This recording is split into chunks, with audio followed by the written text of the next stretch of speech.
in East Africa, East Africa. Welcome to Come. Let's talk with me, Kassim, Kayira. And the question we are asking tonight and having a conversation about is to partner or not to partner. Of course, with the world now where it is and the goings on, it is very difficult for people to raise capital, to raise money to run businesses. Many of the people who are running businesses are struggling with the ability to run those businesses. Point being, it takes a lot of time for an individual to raise money. Yet, it would have been much easier if you are in a partnership, partners beyond, well, one person, two persons, three persons, up to 10. Probably that would almost be getting into a company sort of situation, but it's about partnering. Our parents, many of them actually ended up building partnerships with friends, friendships that's almost turned into relationships. And there were very good reasons with why they did that. Many of them succeeded, but at the heart of all of this was trust. I hope you have been well since last week, inshallah. And tonight, I'll be hoping that we shall be talking about the issue of partnerships and whether we should go into it. It might be that you underwent experiences that made it so bad for you that you don't want to hear anything called partnership. You want to go it alone. Or maybe you suffered so much as a loner until you decided to get together with somebody, and then it made all the difference. This is Come. Let's talk with me, Kassim Kayira, live on 75W Radio, live on Umma Connected, and we are on Facebook, on YouTube, and on Zoom, where we are streaming live right now. Why don't we just get issues, because probably we shall be discussing. Because of time, we might get carried away and forget a very important conversation. Let's start with this little video, maybe to just give us an insight into some of the problems that you can actually avoid when you are getting into partnerships. Of course, as we said, trust is at the heart of everything that you do, but there probably might be other things that you might, well, be able to avoid as you embark on the journey. Isma, we are ready when you are.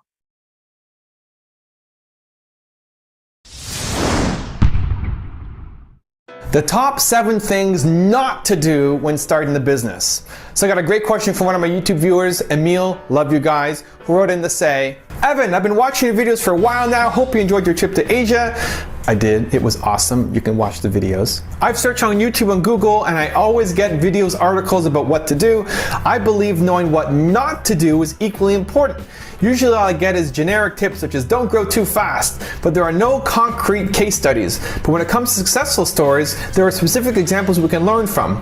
I was thinking if maybe you can have videos or articles analyzing and explaining how businesses failed, especially startups. It would be great if you can use your influence to encourage entrepreneurs who have failed to share their stories with you. That way the mistake will only be made once because we all will have learned from it. Hopefully you'll consider my suggestion. Emil. So Emil, this is for you. Here are the top 7 things not to do when starting the business. Number 1 is pick the wrong business. A lot of companies fail, right? 80% plus of companies fail in 5 years. A lot of it's because you picked the wrong business. Your business just trying to make money, and if money is your only goal, you're not going to be successful. You look at any entrepreneur who starts off just trying to make money, they rarely do. Or if you look at the most successful entrepreneurs of all time, the big names, the people who you would recognize, Oprah Winfrey, Bill Gates, Steve Jobs, whoever it is, look at why they got started. Look at the early days of the reason for starting their business. The number 1 is never to make money.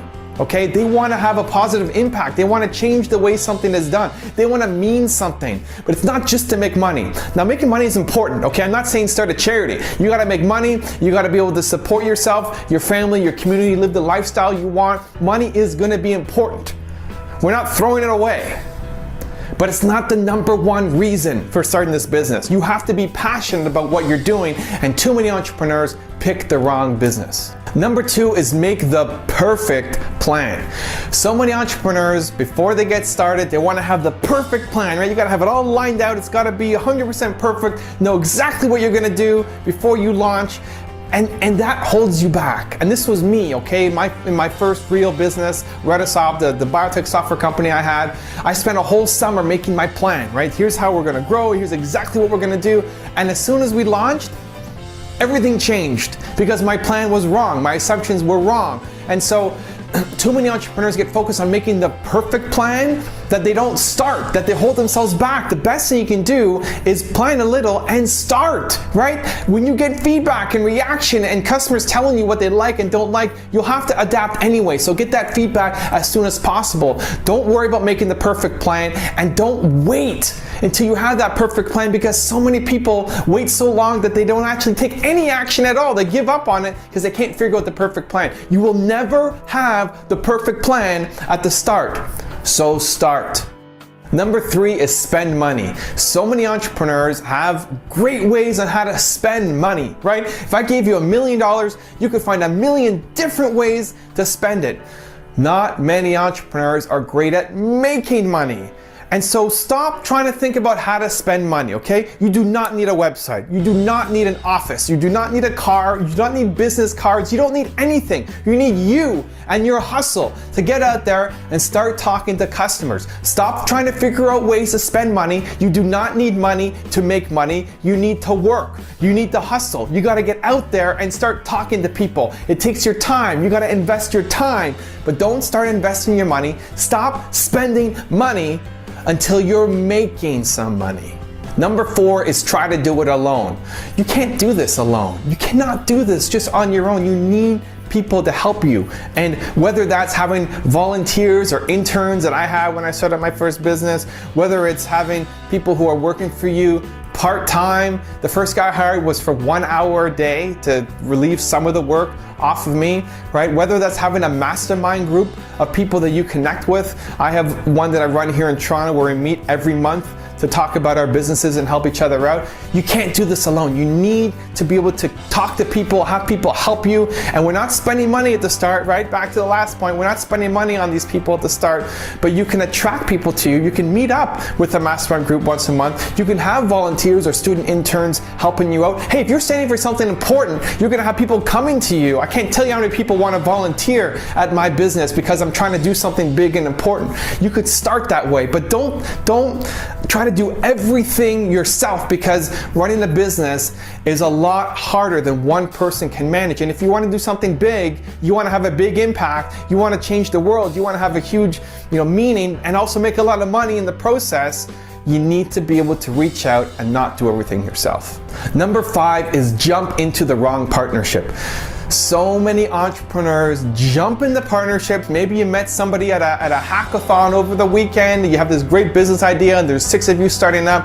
Don't jump in the bed with the wrong partner. And I get why you do it, right? You want to surround yourself with like-minded people who have complementary skill sets. You're on board. Here's our big vision. Here's where we're going. Rah, rah, rah. Here we go. And then when things get tough, that's when the partnership starts to crumble.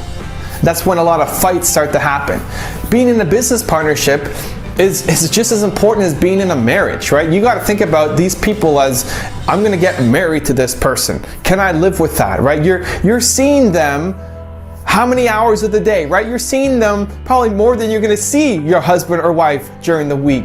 So you have to be somebody who has the same values as you. And the best way to try that out is to start working together on small projects. Before jumping together into this partnership, work on one small project together. See if you guys get along. See if you work well together. See if you share that same vision. See if you share the same values. It's so much more than just having complementary skill sets, right? If you're the business guy, you need a coder. You don't just bring on any coder who can program what you need, right? And give them shares in your business. It has to be somebody who you can get married to and work with for the rest of your life potentially, right? It's got to be that important. So don't just jump into the wrong partnerships.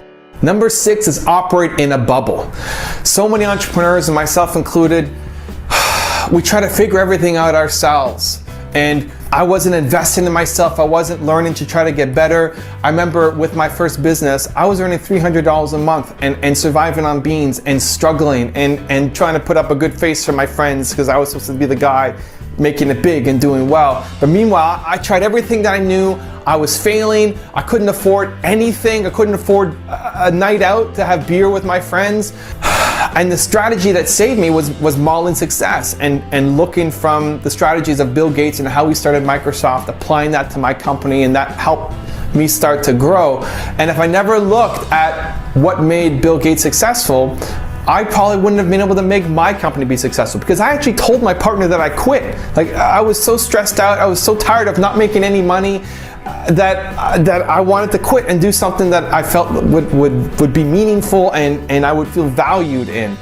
So I was operating in a bubble, and you can't operate in a bubble. You have to bust through, right? Whatever your comfort zone is, you got to be able to bust through that to become the entrepreneur that you can truly become. So if that's modeling success, learning from others, watching videos, reading books, stretching your comfort zone, stretching your knowledge zone, stretching the safe environment that you have for yourself to become a better entrepreneur. And every single big break I've had in my business career has been because I've taken my limiting beliefs and smashed it and expanded them a little bit more, and expanded them and believed that I could do more and learn from others to accomplish those things and model strategies and model success. So stop operating in a bubble. And number 7 is start a product. This is a bit of a controversial one, but I'm not a big fan of product startups. The main reason comes back to the money issue, right? I want you to get profitable as soon as possible. I want cash in your hand as soon as possible. And the problem with product companies are you spend a lot of money at the start, right? You have to invest into product, into inventory. And so many companies, entrepreneurs, start up, invest a lot, they put a lot on the line. They may, take out another mortgage on their house. They may pull out money from their retirement savings to launch into this product, and then they end up with all of this inventory sitting in their garage, sitting in their basement that they can't sell.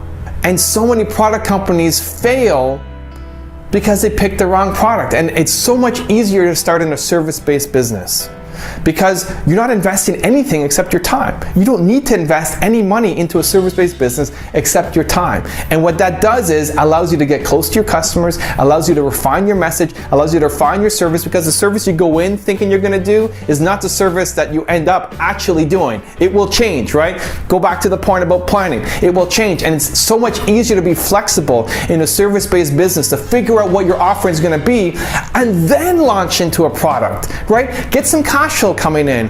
Get that mortgage bill and that electricity bill paid off from your service-based business. It's harder to scale a service. It's much easier to scale a product. That's why it's so attractive, right? You don't want to trade time for money. You want to build a huge empire. That's why I'm building a product. But start with a service to get the cash flow coming in, to get you close to the customers, to get you understanding what it is that people want. You have a base of people to then sell your product to. You have an income stream coming in, support you, then launch your product, dominate the world. So I'm not a fan of starting with a product. So in summary, the top 7 things not to do when starting the business. Number 1, pick the wrong business. Number 2, make the perfect plan. Number 3, spend money. Number 4, try to do it alone. Number 5, jump into the wrong partnership. Number 6, operate in the bubble. Number 7, start a product and believe. You guys like this video? You want to see more? You can subscribe to the channel. Thank you so much for watching. I'll see you soon. Right, and what a way to sort of kickstart our conversation tonight. We've started with the sort of the extreme end. Welcome to the conversation if you've just joined us. My name is Kassim Kayira, and the program is Come Let's Talk with Kassim Kayira. Tonight we are talking about partnerships, and I would like to hear your particular experiences, where it has worked and probably where it hasn't worked, any lessons that you think you might have picked out. But as you notice, with experiences, normally you realize, I think the biggest really thing about partnerships is the ability to pool resources. Because as one person, it takes you almost 3 times the time to sort of raise capital and do something that you would have done, as a team. But, and this is a big but, because of people's bad experiences, well, one, there are people who are just used to do things their own way, and therefore they will do everything and anything to make sure they're just doing it alone. They would rather swim in the success, of their struggle. Or alternatively, it might be from a bad experience that someone went through, trusted a partner, and then lost out big time. And as a result, decided that this was not for them, and they decided to do it their own way or going it alone. But tonight we just want to explore these, and I would like to have sort of a balance of the 2 sides. Do you think it works? Has it worked for you? Did it fail to work? What lessons do you think maybe we can take away as we dig deep into the conversation.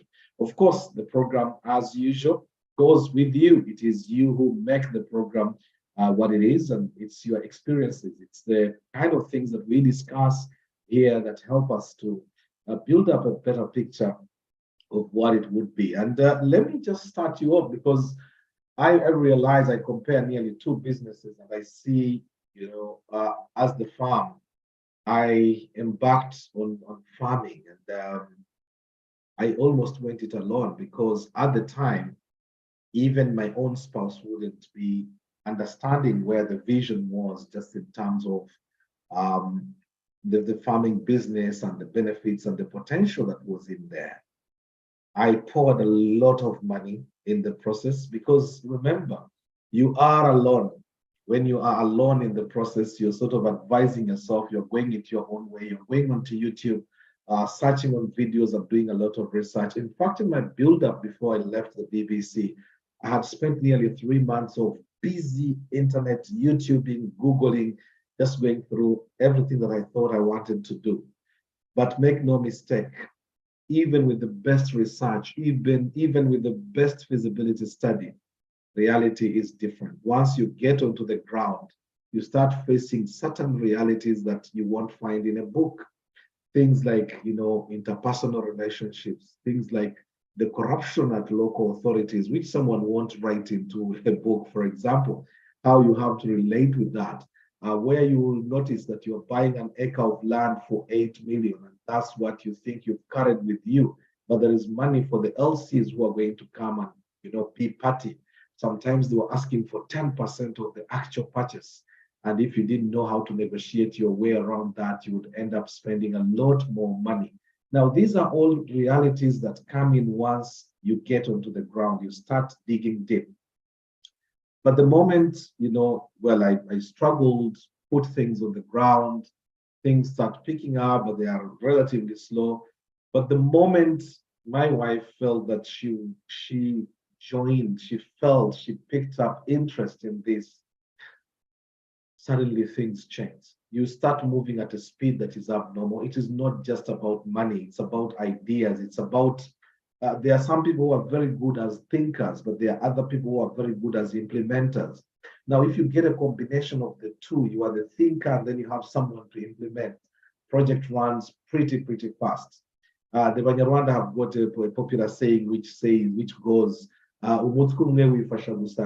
one head helps itself to run mad. So when you are alone, hata abaganda ne bakikyusa nti ate amamesa amaanyi tegeesimira bunnya naye ng'agali awamu ge galuma ennyama wekitandikira then ate n'olaba the opposite side of it, which would be part of the disadvantages again now once we talk about the partnerships that we just seen from that clip. So the moment you get the support of your spouse, one, it might even be where you say, whatever income I'm making now, let us direct it to this particular project, while your money that comes in now will run the home. So there are no shocks within the home, there are no frictions, there are no fractures, there are no fault lines within the running of the home as you embark on the project. Because the project is receiving adequate money, you suddenly realize, you start seeing the quick flow of resources, of money, and of results. There are certain things that I was slow, just go there, I'm just thinking about how doing it step by step. Wife comes, she's pretty fast, she just goes in. The speed with which she just hit the ground within 1 week, 2 weeks, she's delivering something that would have taken me a month to deliver, not because of ill will or shortage of will, but somebody does something different. So you suddenly see that the moment you get the support, in the partnership, and the partnership can actually start as low as your own home when you're going to run projects, especially that ultimately, both of you are going to benefit at the end of the day. A lot of times, sometimes we become very uncomfortable not to involve our own spouses into projects. Yes, there are problems related to that, but again, there are ways around that, especially Islam has laid it out very clearly. If you're going into a partnership of sorts, have everything written. In case one of you dies, Allah, that's one that we don't have a control over, then someone will have at least not to lose up everything, although they would have a right even from your particular property. but it might not even be about loss of life. If you don't want to sleep, go do something. Go prepare. It might be that something is coming Uniform. from iPad. Go. Sorry, ZN bleeded in there. So you might find that a situation comes in where, for example, someone is operating at a different speed length, and that can be disconcerting in certain ways. So ZN, can you please mute yourself? I'm trying to mute you each time, and it looks like, I don't know whether it's the kid unmuting. All right, thank you very much.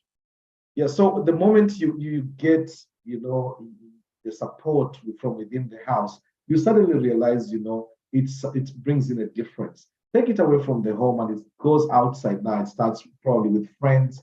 That becomes even much more complicated if you're going to do a partnership with a friend, because there are particular things that you must look at to make sure that your friendship does not die with the failing of a business or any friction in business. So there are particular things that you have to lay out very clearly. And Islam, the longest verse in the Quran, is very, very interesting, talking about loans or even writing out agreements. If you have any agreement with someone, put it in writing. It has to be on paper. If you can't find them now, even now, with nowadays, we can even record audio notes. Although, of course, the handwriting is still a much better way. People are coming up with how to do deep fakes where someone's voice can be taken in and made to, appear that they are the person saying something when it's not them. With AI, of course, now it is bringing in a different element. Then, no problem at all.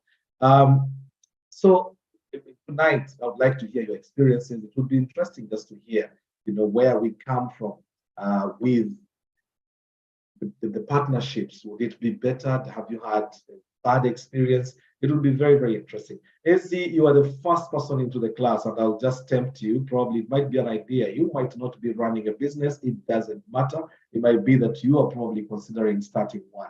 I'll come to you as the first contributor tonight. I'll sort of look into, the partnerships. Have you had a partnership at all, or are you considering one? Oh my God, that is really a hard one. I'm just considering one. Actually, I came into this just to know what I can do. My husband is running one, even though we are not partners, because whatever he wants to do, I don't want to do it. So I'm trying to get That's an interesting starting point as well, because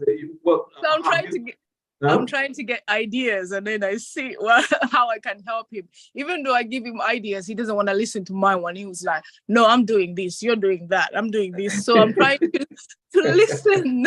I'm just listening in. Maybe later I might contribute something. Yeah, no problem. Yeah. No, just in terms of partnerships, because actually I think you raised something that is very, very important, because I started, you had my submission. I was talking about where I started from with the farming. My wife grew up in the city. I mean, probably born in the village, but grew up totally in the city. No idea whatsoever about farming, and therefore it felt like sort of an alien thought. And so I almost went it alone in the initial stages. And while she was providing that support, that limited support for insights, I'll come along with you. We are buying land. I'm there. You have acquired goods, but it wasn't there something that she was really like hands in or hands on. And then once hands on came in, it took a bit of time to sort of get to convince her.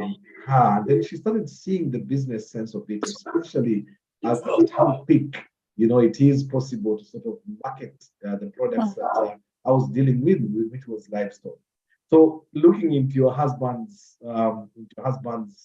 work, don't you think you might be able to make inroads in that?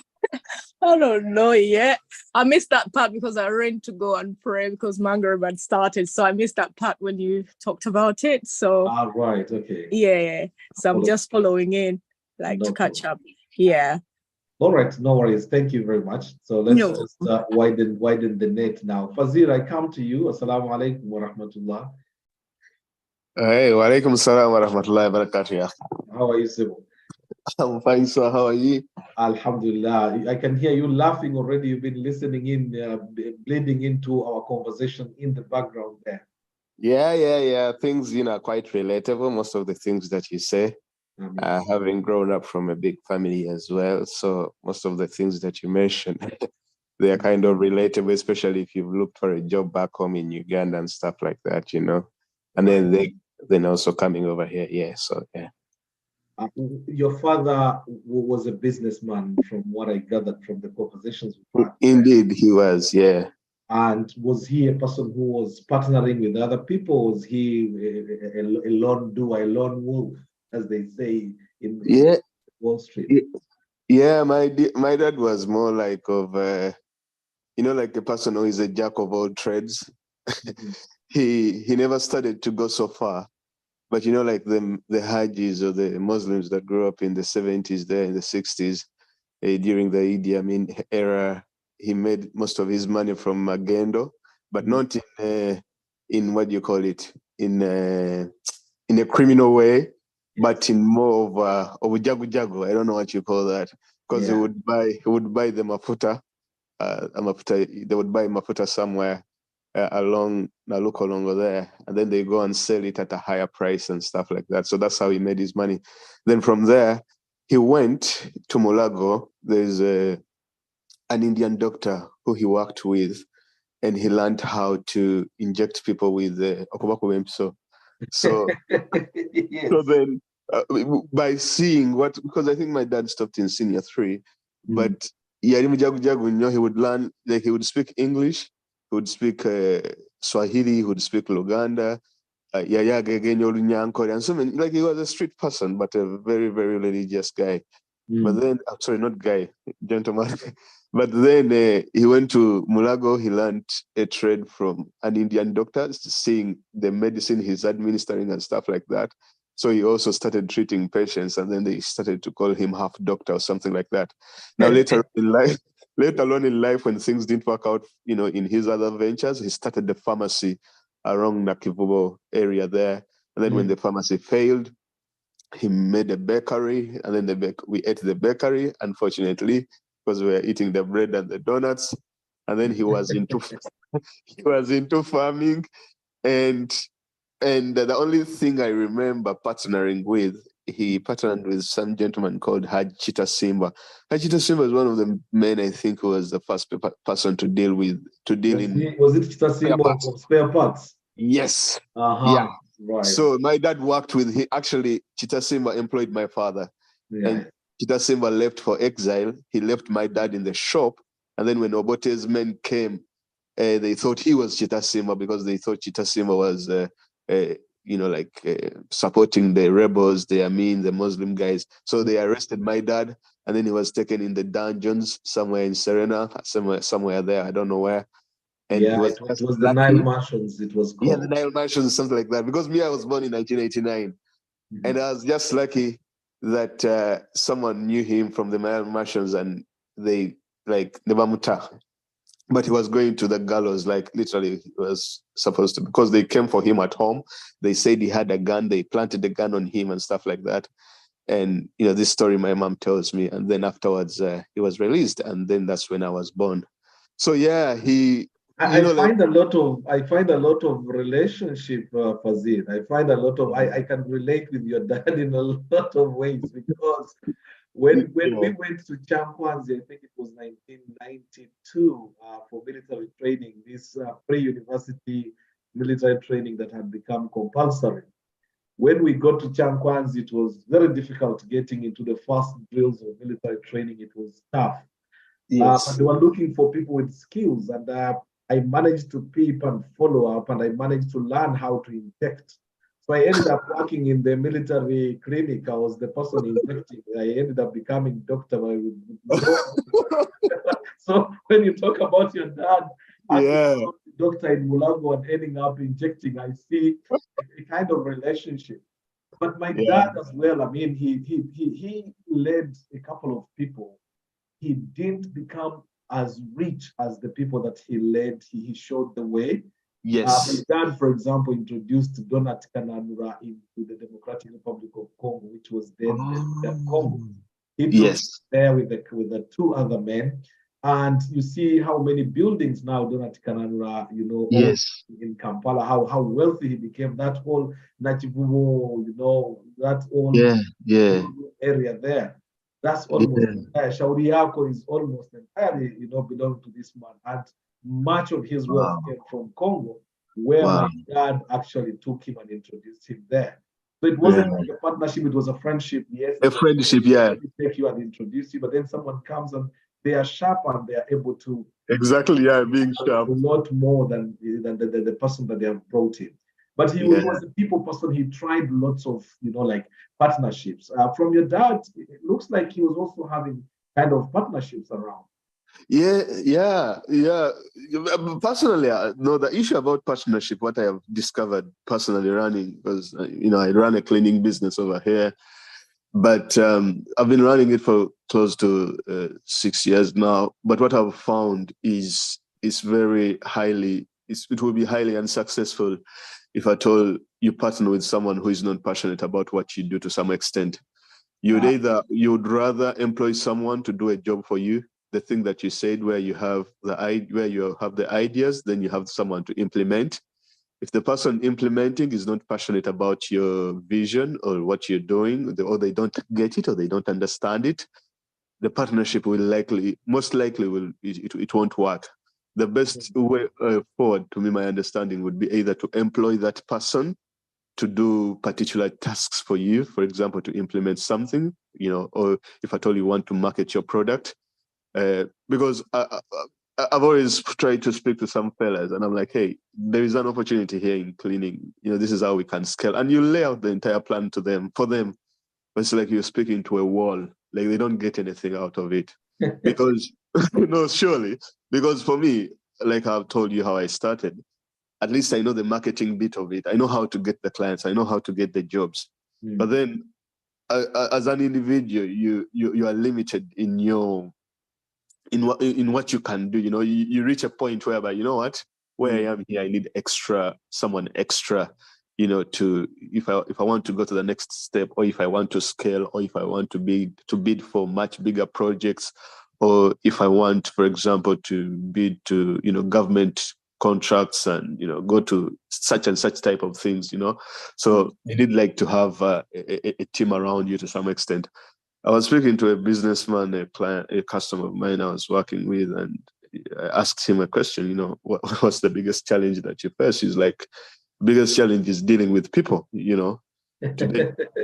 No, surely, I mean, you run a business, but dealing with people is one of the hardest thing, because today you bring someone, even if it's family and stuff, people, if they don't share your vision, that's it. They just don't share your vision. They're just there to get the paycheck, and that's it. It's as simple as that. So they will always come and go. Today you train one person, they know the ins and outs of the trade, then the next day they leave. You ask them, do you want more money? What do you want? They won't tell you anything, but they will just vanish. And then you're like, Two points I've picked up from Fazil on that. One, I agree with you, but then disagree with you on another hand. The agreement in terms of getting a person who, if they don't share the passion, yes, understandable, but getting rather to pay someone instead of getting to pay them so that they can do the job. Now, I've had two situations. When I just started farming, I brought in a team of Bachiga guys, very strong. We embarked on something that had not been done in our area there in Bombo, there around Bombo, Karule. No one had done this canal sort of farming where you do canals within wetlands, like you do nice canals which are carved out nicely. I brought these guys, we cleared a bit of a wetland as sort of a papyrus reeds. We cut through canals, we created these channels, water was flowing, we started growing vegetables. Big deal. I mean, it was just like a demo space for people to farm within the area, because that was not the style they were doing. But I was paying these people, I mean, it's a lot of money. If I just counted actually, the farm manager at the time ended up building a very beautiful house back in Kabare. All of the money hardly getting anything. Wow. Then the pickups would come. I get a phone call, oh, Haji, pick up, get a pickup. They load up. They will tell you they took half a pickup, meanwhile they loaded the whole pickup. You are not there. Oh my God. So the whole passion now runs out. After recycling the same ideas for nearly 3 years, I just sort of had to put a stop to this. And I thought I came up with a formula, which in some ways now has actually been one of my best decisions. I just told the guys, I'm going to maintain you here, but on one condition. I'm no longer paying you a salary. What we are going to do is whatever we are growing, we shall grow, for example, if it is green peppers or cabbages or carrots, we are going to grow them. I'll provide the seeds, I provide the land, you provide the labor and maintenance, and we shall be sharing the produce that comes out. So it would be, I'm taking 70% in the first yield because I've invested so much in terms of seeds. Of course, with the second harvest, because you'd have got already a seed bank that allows you to sort of, regerminate some of these crops. So I would be taking 70, you take 30, 30% is what you get. And that will come from the total sales.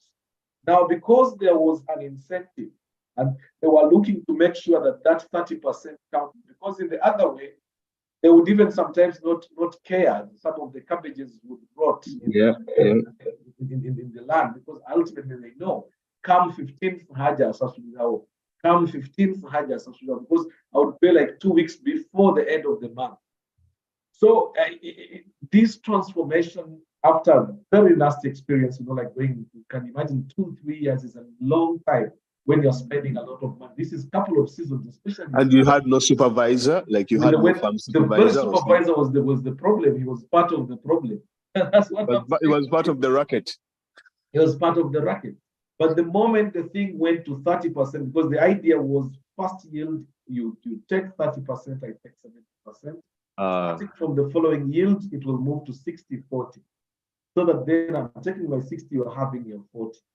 Suddenly, competition now comes in, you start seeing a little bit of efficiency.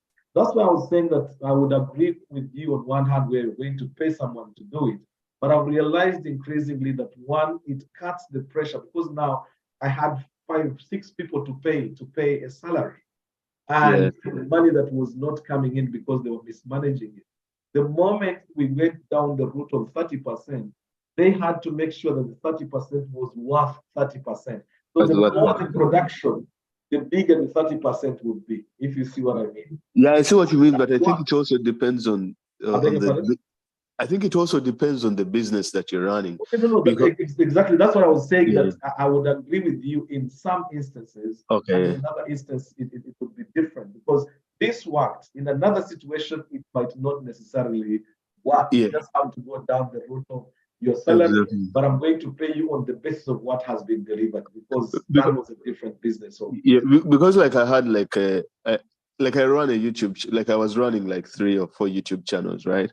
Alongside the training, because that was like that income, some of what you call extra income that I would bring in, and it was literally draining me because it was too much work. You have to shoot, you have to edit, production, media production and stuff, very, very hard, like very, very tense, as well as, doing this side cleaning. But the problem with the YouTube stuff is that, like I would finish to clean people's stuff and all that kind of thing. Then I have to come home, either sit, write a script. If I'm not writing a script, I'm editing. If I'm not editing, I'm shooting. If I'm not shooting, I'm uploading, I'm looking analytics and stuff like that. So it's too much work. So what I decided was like, you know what? Because I would talk to some editors and I'm like, hey, would you be interested to come on board and maybe we create like a media company and maybe, you get some percent, because I literally pitched it. And I even hired guys in Uganda. Like I would be paying them like around £200, £170. Some I would pay like, £30 to develop a script or something like that, because it would be literally a lot of money. And this would be like university, but they wouldn't take the job serious to some extent. And if I was not doing all that, I was voicing, when even you're voicing a script or something, you have to repeat yourself and all this kind of stuff. Literally, it was taking too much of my time. Not too much of my time, but too much of it was draining me and stressing me out. Until I learned, I was like, you know what I have to do is to hire experts, and maybe they take most of this away from me. And for me, I just concentrate either on voicing or editing, and that's it. So I had to get kids on board, who are passionate about editing, specifically about editing.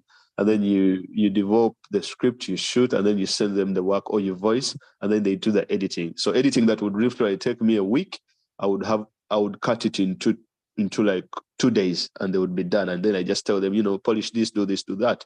Then I would get the, like the script.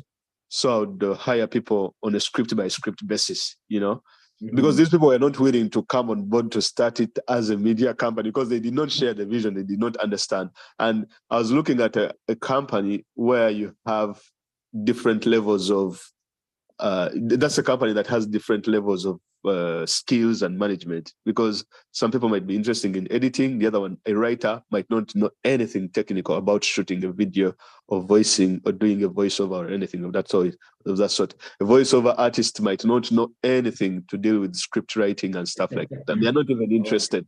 So that was all embedded into me. So I was like, you know what, I have to,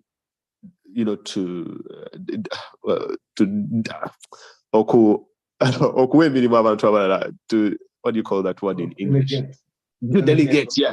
To delegate it, but then invest. And then what that did for me, it freed up my time on concentrating more on I'm not giving up on the YouTube, but concentrating more on the YouTube. But then it gave me more time to concentrate more and build more on the cleaning business, because I saw it had more of a potential than the YouTube thing at the moment. But that's where I am. But so for me currently now, I'm just winging it alone. What I decided to do is no partnering for you, because the question is apparently to partner or not to partner. But also I think it depends. I'm sorry to say this, and I might get some work for this. But the thing is, yes. I think amongst our Black people, amongst Ugandans or some people, at times they have a lot of fear when it comes to business. Even if you tell them, hey, I think you're running a business, but you need to invest like £500 to create a website, right? So now I just get a child in Uganda, and they know some technical things I don't know about creating a website, and you give them £200, they run a website for you for the entire year. So when someone here is like, okay, website, how is it going to help me, blah, blah, blah, blah. At £500, it doesn't work out. You get it? And then you tell them, okay, you need to invest maybe £1,200 for your SOE, or search engine optimization, so that if someone is looking for cleaners around your area, you come on top in Google search. Yeah. And when you're partnering with someone and you tell them to bring £2,000 on board, they don't get it.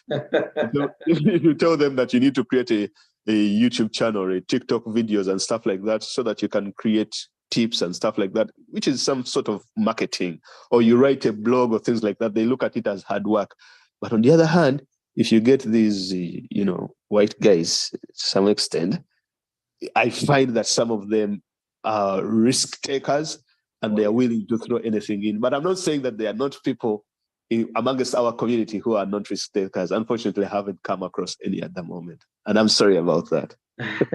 Thank you very much, Fazil. And well, we are talking business. One thing I will tell you is that it's just like in knowledge. One thing that never disappears or gets less by sharing is this knowledge. Knowledge shared is knowledge spread without actually losing the value. It actually extends or expands or increases with every moment of sharing. And therefore, when we come into conversations like these and we sort of share, it's not showing off. It is, we are trying to sort of say, this is the journey that I've embarked on. These are the mistakes I've committed. This is how I managed to come out of this. And I think it helps us. Nobody's coming to show. We're sort of coming in to say, we are pushing, we want to see, but also face the realities. You must be in a position where you are ready to hear some uncomfortable truths. There are some uncomfortable truths, but some ones that you must hear to be able to learn, and therefore, detach yourself from certain things as a way of improving your business performance. Therefore, to partner or not to partner, that's the question. If you've just joined us, this is Come Let's Talk with me, Kassim Kayira. 5 minutes past 9 o'clock in the United Kingdom, and the conversation is continuing. Listening in to hear, looking at past experiences, especially of our parents, where they managed to partner up a lot, then managed to pull off a lot of things. But of course, in other instances, it doesn't work. Some of the biggest problem, Fazil has brought one out. I had mentioned the issue of trust, which is always at the heart of any business.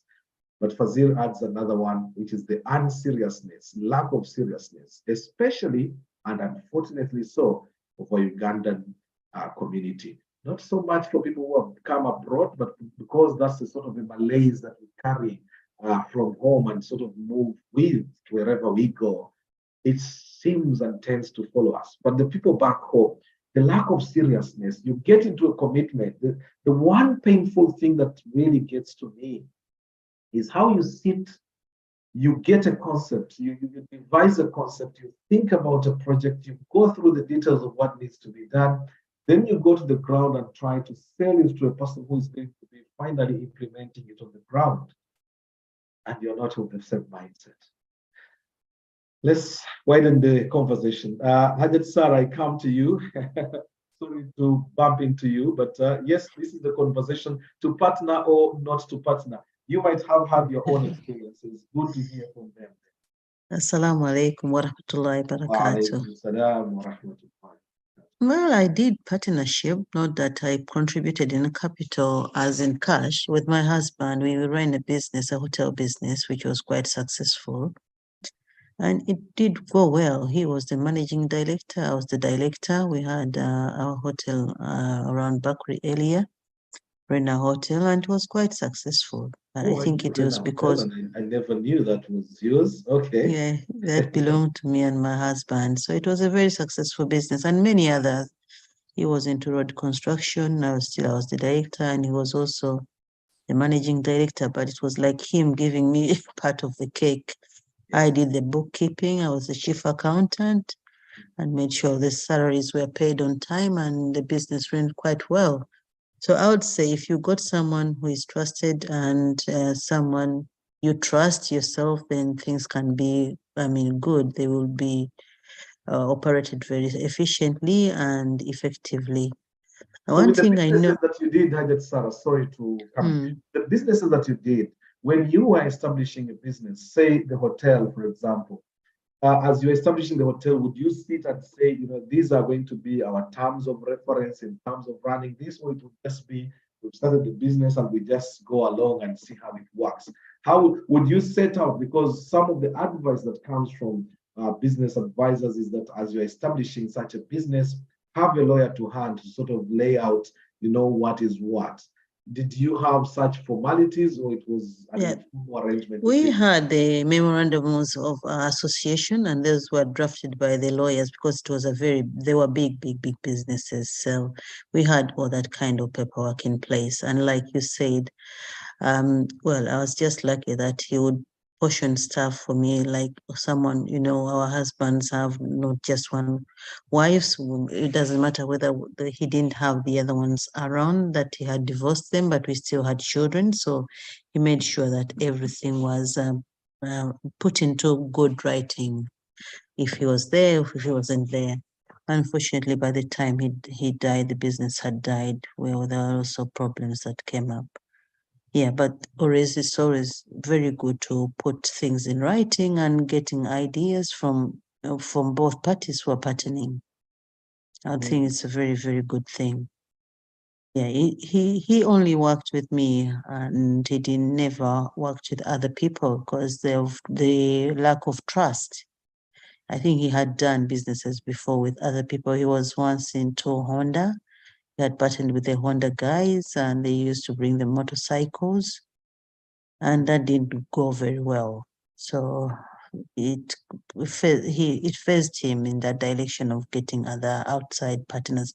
And I think the one thing that really broke our business, he partnered with he wanted to do a business with which was an industry for handbags and stuff, leather stuff with the Chinese. And this is where the trouble came up, because he was providing the capital as in land where the factory was to be built, and also the working capital as in cash. and they were going to bring in the machinery. And he went to the International Monetary Fund where he borrowed money, but putting in the hotel as security, because they are not only just as security, because with the International Monetary Fund, they never gave you cash. They would give you money in form of a letter of credit, whereby you had to get the equipment and stuff that you needed. And the other business that we wanted money for had not been started. So we had to say that we were building putting up more, but yeah, the hotel, we're extending our hotel, and it's what we had a building started, and we just needed furnishing it, not because we didn't have the money, but we had to find a way of getting more money for the other business that was going to be started. And I don't know how to take you through that story, because it's quite a sad story, because at the end of the day, we ended up losing money. He went to South Africa to find a way of getting equipment for the hotel. And what he did was to try and convince the South Africans to supply him stuff for the hotel, but wanted it doubled in price. Like if it's a mini fridge for like £100, cost it like £300, so that when they offer him a letter of credit, those costs will be covered, but then he'll get the factory. He'll get back the money to invest with the Chinese. And what happened, the way he lost the money was they agreed with everything. It was like 800 million shillings that he was going to get from the monetary fund, the IMF. And they costed it so well. And they shipped all the stuff that he wanted for the hotel, and he had to go back and get his balance to go to China and talk to the Chinese, because they had opened up another company with them, which was going to be called Rena Wenoa, Rena being the hotel and the Wena were the Chinese. But when he went back to South Africa to collect the balance to take to China, they showed him guns. And they said to him that they had sent him everything that he needed. They don't have any balance. And that's how everything we had built for a long, long time ended up collapsing. This is, you've borrowed money from the IMF. You had been given some tax initiative for a few years, whereby you were not going to pay taxes because of the big loan.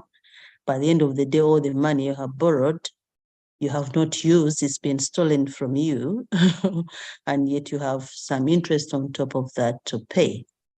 And that is how our castle came tumbling down, and the hotel had to be, it was the security, you know what happens to security, if something you've given it in as a security, it has to be lost, and even some of our other properties, and things didn't go well for him, and even on the way cost him his life, because he became very unwell, and I ended up losing him at the end of it all. So partnership would be good if people were trustful or trustworthy. I've seen many people go into partnership and end up losing their lives, because when it comes to sharing profits, other people are not quite keen on that or happy. And so many people have lost friends because of partnership. So it's just a question of being faithful and doing it with someone you can trust, but it's not very easy to come across. That's another. Now makes it very difficult, especially when you say it's not very easy to come across people that you can trust. Yet, of the older generation, honestly, well, you see, like now your husband, late husband, may Allah have mercy on him. The experience is, well, he had tried and it didn't work. But I know so many other Hajis who actually along the way managed to sort of build networks. I mean, the loaners were always there, but they were few and far between. You find that people needed sort of networks in all areas to be able to deliver success. And it would be interesting to hear from the other people in the conversation as well, what they have, what their experiences have been of partnerships. But they can be very, very tricky. One of the best ways, like I said, the Quran at least has laid out very clearly in the longest verse in the Quran, in Surah Al-Baqarah, laying out the deals. And if we were to follow some of these things by the letter, there are particular things that we could have avoided. A lot of troubles and pain and heartaches could have been avoided if we just followed, if we read through the lines. Thank you very much, Hagat Sarah. Thank you. 10 minutes past 9 o'clock in the United Kingdom. We are still on Come Let's Talk with me, Kassim Kayira, and we are talking partnerships, the things to do, the things not to do, the things to look out, things that might help, especially one trying to build a business. Trust is really at the heart of it. Essie came in and she was talking about, you know, the ideas that she was trying to build up, but also sitting down and probably what might help, especially if it is spouses, getting to sit down and just discussing what possibilities of, you know, what might, you know, where would your interest be? You lay out probably 5, 6 businesses, and then you look at where probably your meeting point is. That might be something that might come in handy to help in the conversation. Yes, Hagat Sarah noted, your message noted. Barakallahu fikum. Yes, let's go to ZN. ZN, Assalamu alaikum wa rahmatullahi wa barakatuh. Hello, ZN, Assalamu alaikum. Are you there?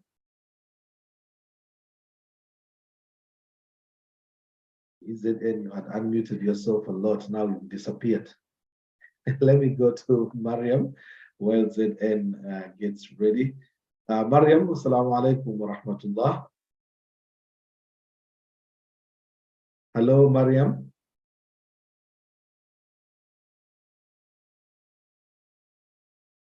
I'll go to JP. JP, Assalamu alaikum wa rahmatullah.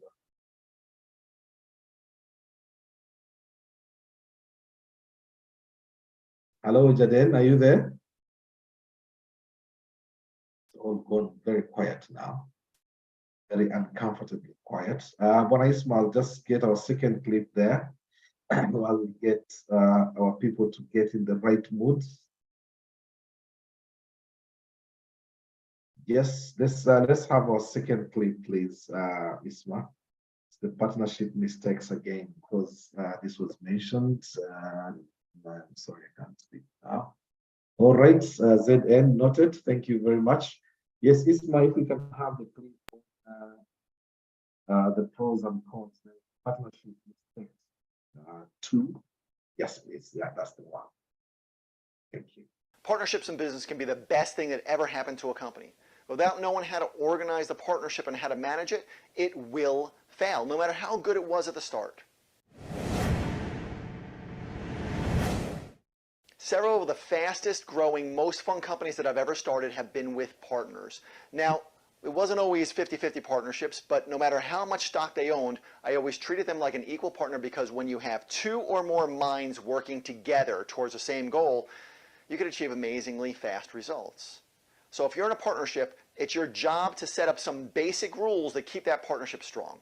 Now, with that said, there have been 2 companies that I used to own with partners that ended up being very costly lessons for me. Lessons that I've never repeated again, but lessons that I don't want you to go through either. Because it's faster and easier to just learn lessons from somebody who's been there, done that, than to pay the price yourself. So the first one was a partnership with a friend who I had known for years and who I respected. And because of that, we skipped doing things like a personality profile and credit checks. Now, that was back when I was still a really novice business person, but had we done those, I would have found out that his top 2 values were his family and his status in life.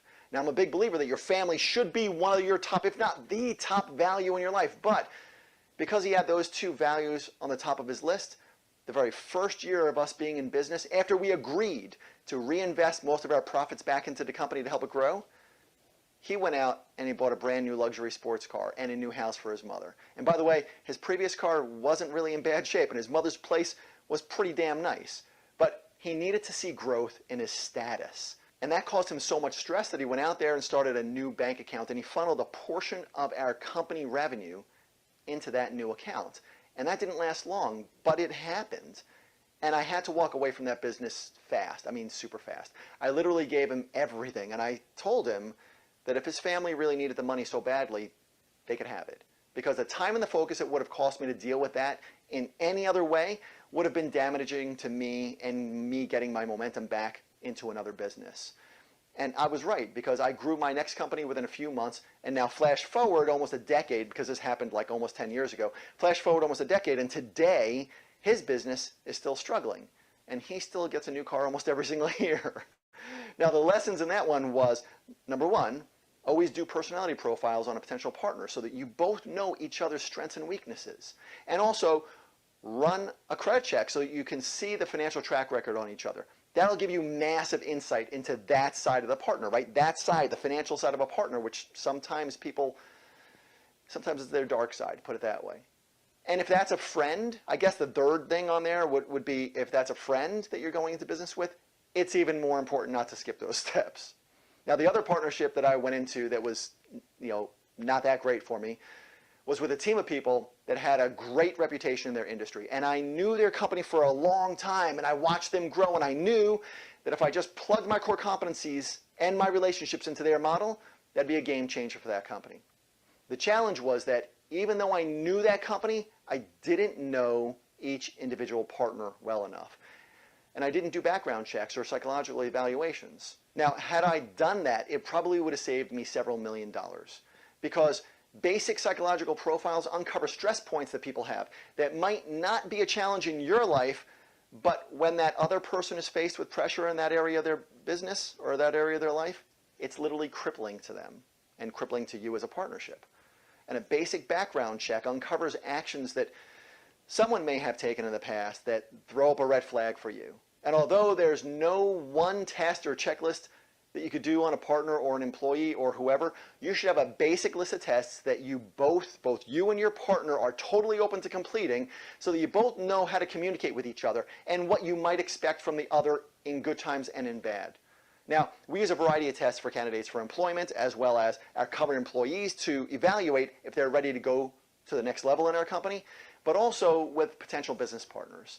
And I'm not going to give you my entire list, because I think you should go out there and you should do some research and you should find ones that are best for what you're trying to accomplish. But a really great place to start for you is to research EQI 2.0. Now, I'm not part of that company. I get nothing for aiming you in that direction. But so far, we've had really good luck with them. And although we do use a variety of different tests, that one seems to currently be really more on mark than almost any other. So I'm a big believer in partnerships when you meet somebody whose strengths complement your weaknesses, who your strengths complement their weaknesses, and who has the same values you have, and who wants the same things out of the business as you do. But even when all that lines up, you still need to remember that you're the guardian of your company, and as such, it's your responsibility to make sure the partnership is a great fit. And one last note. Once you go through that exercise and you're ready to move forward, the best first step is to sit in a room with just you and your partner and a great business attorney. And when I say a great business attorney, I'm speaking about one who has a track record of writing up partnership agreements. Not a general attorney or your family attorney or the guy who wrote your will, but a great business attorney who's negotiated partnership agreements many times in the past. Then, while you're sitting together in that room, go through a boilerplate partnership agreement, paragraph by paragraph, and as partners, tell your attorney exactly what you want each paragraph to say to represent your agreement to each other.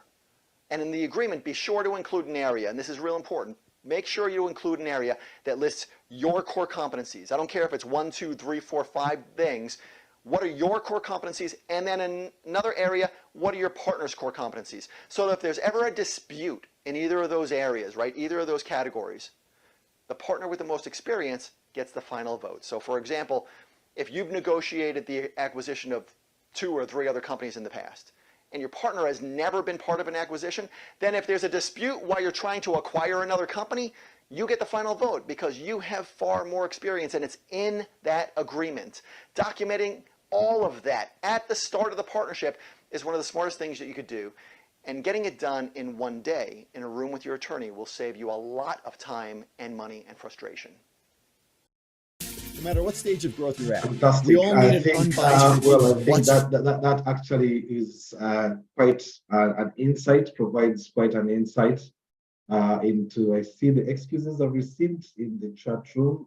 People are taking, can't speak now, so I can't talk now.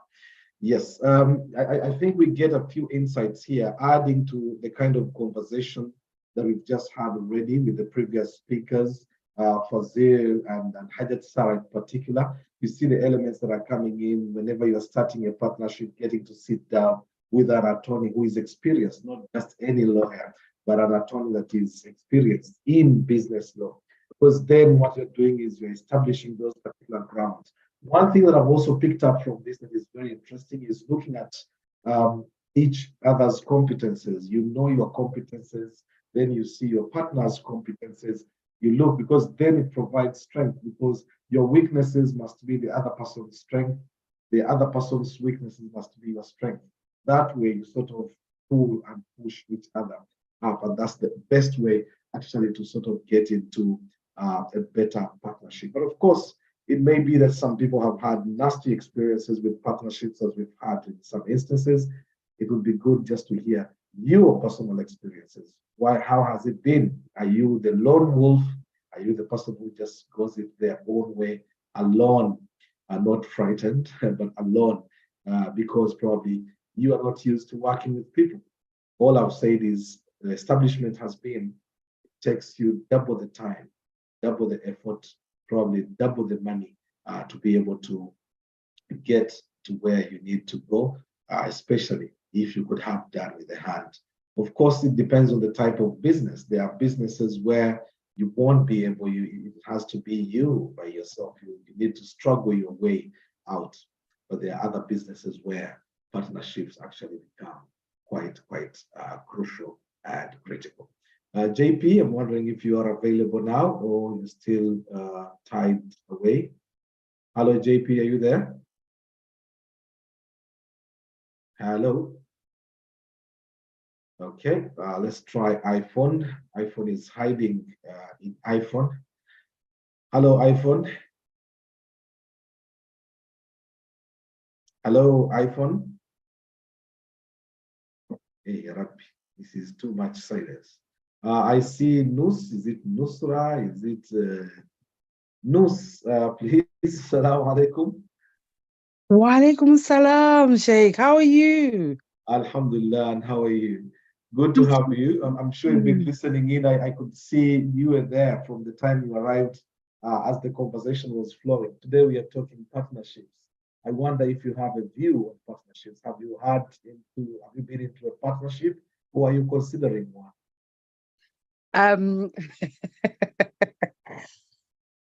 Do you know what? Whenever I think of partnership, I have the fear and the anxiety just kicks in. Why is It really does. I tell you, as Ugandans, we don't trust one another. But you know, the lovely Hajati just spoke about her husband having partnership with Abachina. And then in my head, I was like, kakati yoyo teyagenda na Baganda, nagenda na Abachina. Kati, who do we trust in life? For me, I'm a registered childminder. And I've been running for nearly 3 years. Kati, the difficulties I have whenever I try to employ omuntu yenna, I have problems. Because difficulties, buli mwana ayingirawo, the person that works for you, abala sente zokolachi, zogenda. So I employed one of my good friends. We've known her for over 20 years, ever since high school. Now that's the first person we're employing. Atete yali Muganda.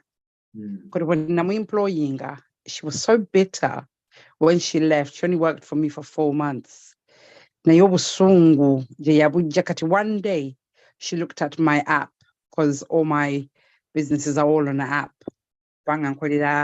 Agency, I'm under their umbrella. So, they bring in everything I need to be able to run my business as like a kind of franchise. Yes. So they're the ones who are Ofsted registered and I am under them. So Ofsted, a Janet checking up, then they come and inspect me. Yes. So when I actually employed her, we discussed the hours, how much she wanted to be paid. Byonna ne tubyogerako. Naye yangamba nti I didn't even pay her ne sente ze basasula McDonald's zisinga n'okusinga ze nali musasula. Bearing in mind yali ayagala cash in hand ate n'ekirala nga akola literally 1 day a week, 1.5 day a week. Nangamba nti namusasula bubi. In the end, she was so bitter.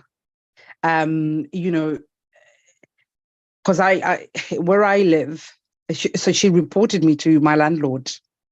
I'm running a business.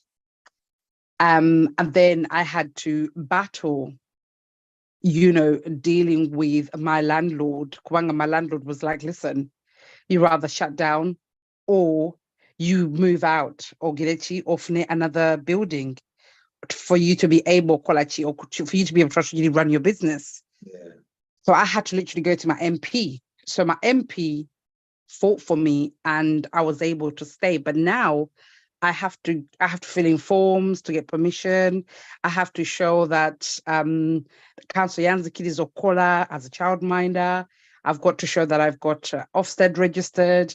I've got DBS. I've got safeguarding. I've got all the requirements. I'm also early years trained. I've also got, insurance, public liability insurance for me to be able to run my business as the parents come in and out.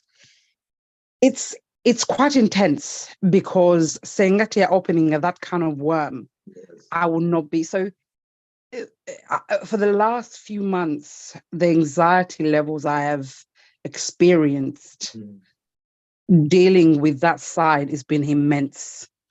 People don't care. And they're exiting. How that's going to affect you mentally and physically. And when a person actually does something cruel,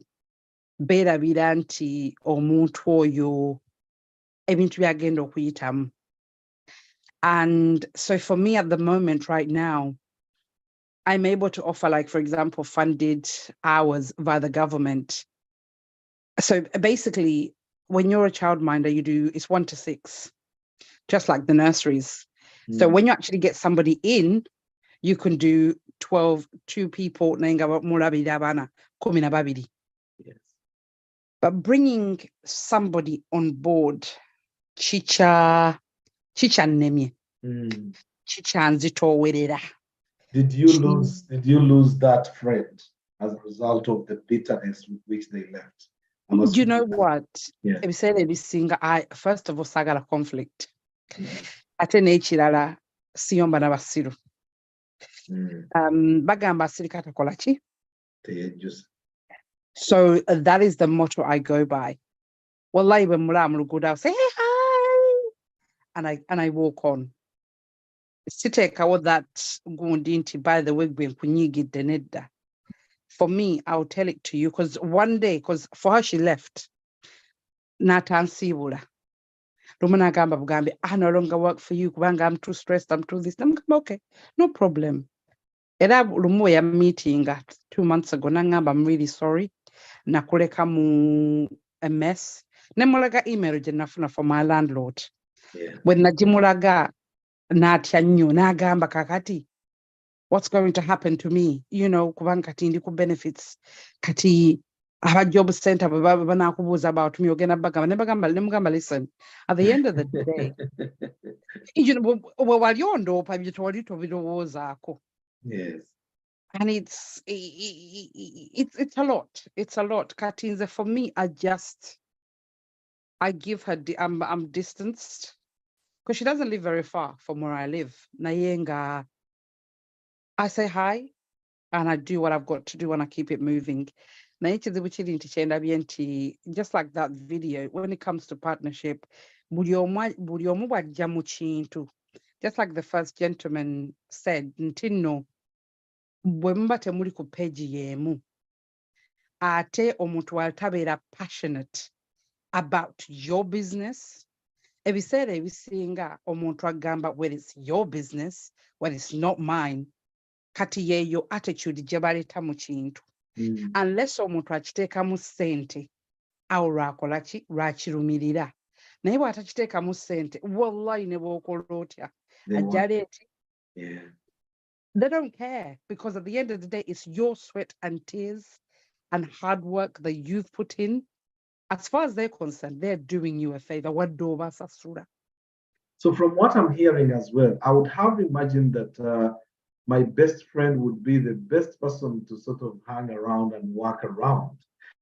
From what I've just heard, it looks like we might lose friends as a result of, intending the good intentions that go into trying to do a business. You almost risk losing your friendship. I get Sarah says in the chat room, actually, when a person reports you, they want to cause you trouble, so they do not care what comes to you. And it is clear from this. This was like crocodile tears now. Are worried about, but more actually thinking about herself than what she did. Because if it's about her benefit situation and blah blah signing on, it looks like that was where more of the fear was, other than the fact that she had crossed the line or had to. This is it. It is even that one actually. She's known me for almost, I say 27 years. Kakatioyo, she's actually got the nursery background of early years. For me, myself, I just studied it. I know the actual experience. I don't want to work for her, because at the end of the day, it's hard work. So in the holidays, I will call her when I'm really desperate. You know what?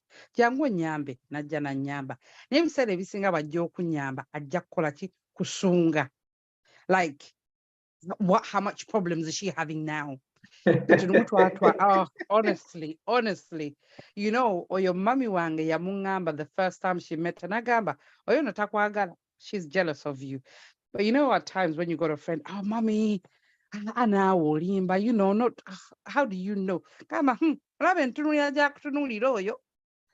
You ignore it. The more we went to Battersea Park and I think we had about 4 or 5 kids. Oh my God, are these all your children? No, I'm a childminder. Wow, isn't this hard work? You know what? I enjoy it. Na bumping in Nagamba. Well, I did tell her not to set up the business. So, I told her she was crazy. Every time she says those comments, I just smile. Wallahi alhamdulillah. Because, I've been I have a serious problem, and members, guests on the show, I just need help. Manga, I'm struggling. Like, this is something that keeps cropping up in conversations, conversation after conversation after conversation. It's Uganda. Well, this one was not Uganda, this way you get, but still, it has an African content. They are very, very particular. So what can we, because we're complaining about this, it cannot be that it is in our DNA. It must have come from somewhere, and we must be able to do something at least to sort of get rid of it. How can we overcome this kind of mistrust, the jealousy? It can't just be a Ugandan thing. You go into jobs in the back then. I worked in the UN. UN or Tukam UN, Omunagana Yingirawo or within 6 months, 10 other Ghanaians have joined. Same with the Nigerian, same with the Senegalese, same with the Malian, same sometimes with some Kenyans. Get to Ugandans and it becomes really, really difficult. And I'm just wondering, how do we ever get to address this? Probably that's not a question you might be able to answer. Or do you have a view on that? You know what? That's a hard question to. Ekizibu nti obusiramu butugamba nti yagaliza munno naawe kyokola ki kyeweeyagaliza. The moment people actually unable to get that, oba okihavinga mutima, nothing would ever work. Ebiseera ebisinga olina okumanya nti omanyi abantu tebakyuka. That's who they are. You know what? When you've got Go on. Hello, Nusru. Not all of them are bad, of course. Yes. So what that means is, you know what, buli omu omutwala nga bw'ali. So kati, like the other gentleman who said, you know what, he recruited people from Uganda. I like that. I really, really like the way he just stamped into that side. Oba abalala tebaagala kukola abamuli wano. Let me go manyi try nga ab'e Uganda. But at the end of the day, people who they are who they are. It's like it's a painful experience and it hurts me every day. And for me, I think I'm still fighting to try and pull. Because like if it's not within you, and I think you would have imagined that when people travel outside, your worldview sort of expands, and therefore your understanding, your relating with people should be different. There are particular insecurities that we can throw away and be able, like to take that leap. God, Agent Sarah is now saying some Ugandans will not even tell you which agency they work for. You know what? She's right. She's absolutely right. Because omuntu ayinza okugamba omanyinza omanyi akanyina akalimu kenkola wano kalibe kati ne bakati munange, give me some details. Nja kuddira walayo nagira ti the amount of people I've approached to actually kind of help me to make my business bigger, to go to the next level. Wallahi, abantu abakuzalawa, when you have built a brand, of built a business. Abantu n'omuntu gw'otamanyi naye nga Muganda, no explaining what you do, bakuzalawa out of nowhere, ne bakutunulira from head to toe, ne bakunyooma, because ekizibu kiri nti tulina akasajja muki mu bulago. The moment akasajja ako bwe tutaakaseseme, a lot of people won't actually move forward. And that's the difficult about Ugandan people. Akasajja kabafuukidde akasajja kabasingira pata etanyuma. Barakallahu fikum. Thank you very much. Much appreciated. JP, I come to you with a big question as we explore your own experiences. So I just made my night now. Yes, I think that was a very interesting chat there. Assalamu alaikum wa rahmatullahi wa barakatuh. You see the dilemmas that now someone is fighting even to find, a partnership, a person that would come to understand and get, on the same wavelength, just to be able to do a business. And it's proving so difficult as exemplified there. How do we ever get over this trust issue before we hear your own experiences in terms of partnerships? I don't have any experiences to share, but partnerships, as I understand, are valuable ways for people to get together. You can start a business single-handed, but your capital may not take you the distance that you want to go. And when I talk of capital, it's the money that you have in your pocket, the skills that you can bring in, and the time, all those things put together. As one person, that becomes a challenge to yourself. But if you bring in another person, a partner to join, the task becomes easy. So the capital grows and the vision also grows. Now, the problem that I've noticed with many startups and many businesses in Uganda, in Kenya, is that when they do the documentation, it's to ring fence the money. So this money belongs to the partnership, and so will get 20%, you'll get 30%, and all that. Now, what they forget to allocate is the tasks. People get names from the solicitors or the lawyers, look through business manuals and so on, and they come up with fancy names: chief executive officer, the managing director, and finance director, and all that. So those are titles, but they don't go down to the nitty-gritty and say, the chief executive officer, this is your role, this is what we expect you to be doing. And from that role, this is what you are going to be earning, let alone the 30%. Because if you appreciate it, we are here in England, in Netherlands, in America, wherever, and some of us are running businesses in Uganda. Okay, now there's a time difference. So when you're sleeping, they expect those people to be working and vice versa. We don't factor that in. And then also we don't factor the, they call it the cavio in Uganda. You can tell somebody, move from Nakasero and go and pick something in Owino. For you, you are looking at a direct line, but the person who is on the ground, you don't know what he's going to go through to pick whatever you have sent him to do. But the partnership still remains the same. So when that person looks at how much he has put in terms of, in terms of the time, the inconvenience, and so on, he decides to allocate himself a portion of that, of the resources. Rightly so, because he's working that extra shift. But because it's not been put in the contract or in the partnership document, now we see that as somebody is misappropriating the funds. Somebody's the trust has gone away. But you are not understanding that he's putting that extra, which you have not factored in when it comes to the allocation of the resources. And this is where the problems begin. Now, when somebody starts saying things like, they have not been paying me for ABC, that you have to scrutinize that and say, I've been sending you, say, £100 as your wages. They say, okay, fine, that's what you've been sending me for. But this is what you sent me to do, ABC.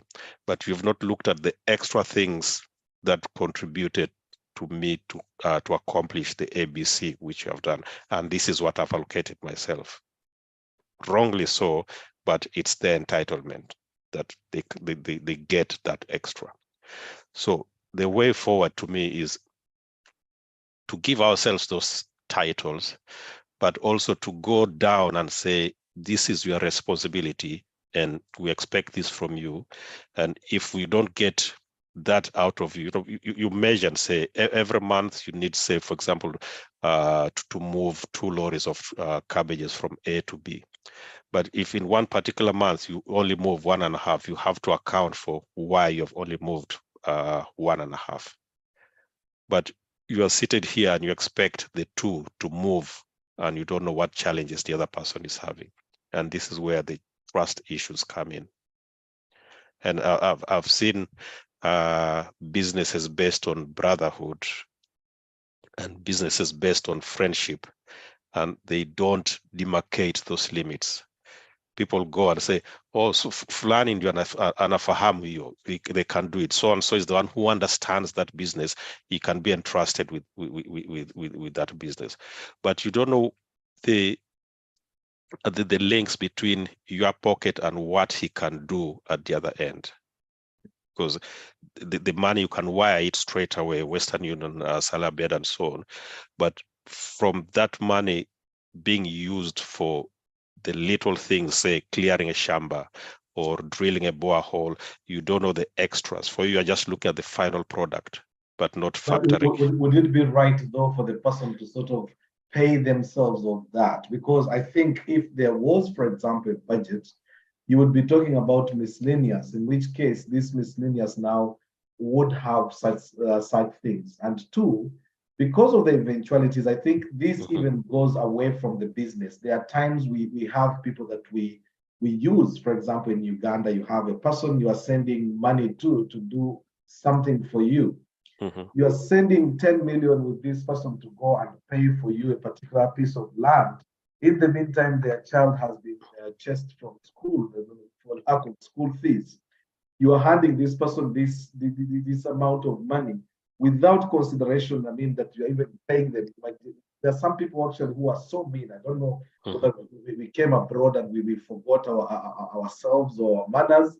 You give someone the exact amount of money you've not provided for those particular eventualities that might come. Whenever you work out transport and you say, transport is 100,000. If you do 120,000, someone ought to understand that that is not you being stupid or silly or so generous.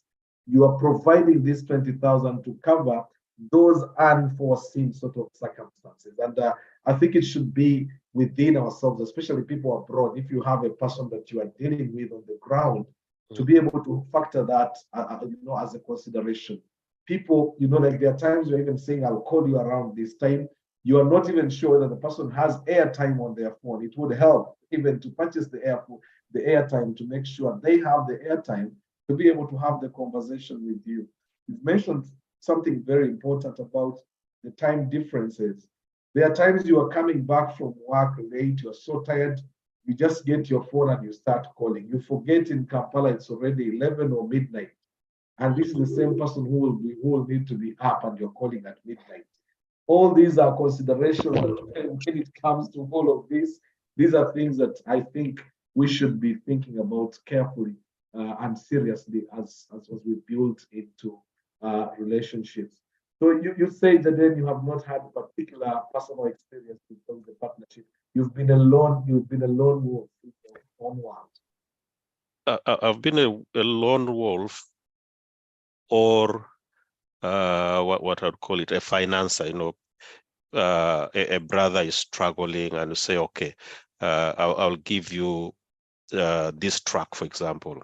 I just need my capital back.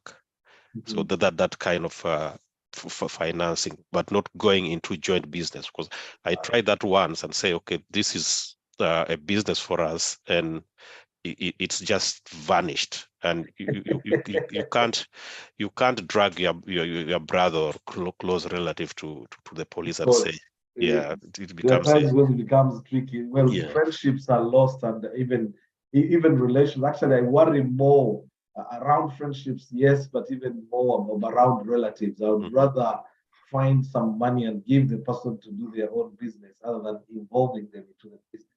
Because ultimately, you're always the one in the wrong, and the family will sit down and sort of bring all the blame on you. You are abroad after all. You can start again. Yeah, you mentioned that transport bit where you add an extra 20,000 on the transport.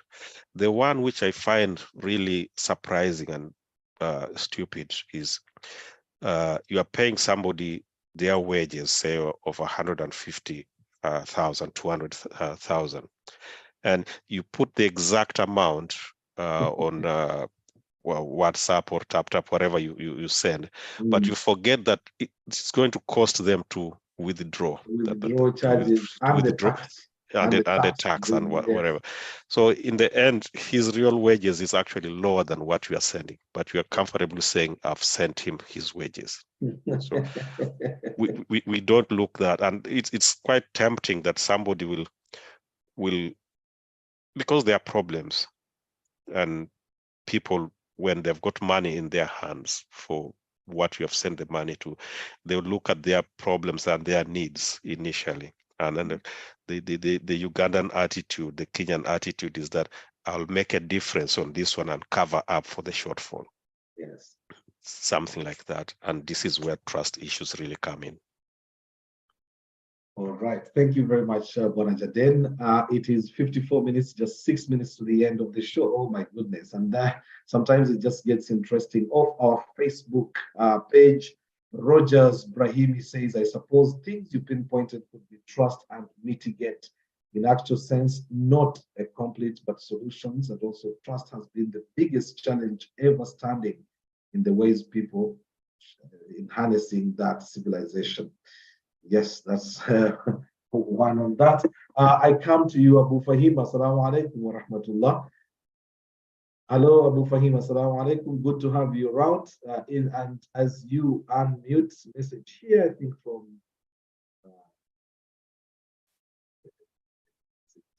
it was Hajat Sarah. No. Yes, still Hajat Sarah. There's a problem of people, for instance, those in Uganda using up money from the business without consulting you because they have big personal money needs. Yes, they tap into the business, they just use the money, hoping to get the money back, and then for some reason, Allah brings qadar and the money doesn't appear. There's always that, or even deciding to wash or someone takes the money quickly to recycle it quickly before they can put it to the actual use. Before they know it, the money is lost, and then they'll find all manner of excuses. Abu Fahima, are you there? Or should I go to Hajat Mariam, Texas? Hajat Mariam, Texas, Assalamu alaikum wa rahmatullahi wa barakatuh. I think she's not at work. Hello, Mariam, Texas. Okay, I will go to Sauda Hussein. Looks like Abu Fahima and Mariam probably at work. Sauda, assalamu alaikum wa rahmatullah. Sauda Hassan. Alaikum salam wa rahmatullahi wa barakatuh. How are you? Alhamdulillah. How has been your week? It's been tiresome, but okay, alhamdulillah. Allahumma ameen. To partner or not to partner? Wow, the numbers in Jingi, but they're very busy. But imagine. from what I've heard, not to partner, I think. I would say Go no ahead. to partner. Yeah.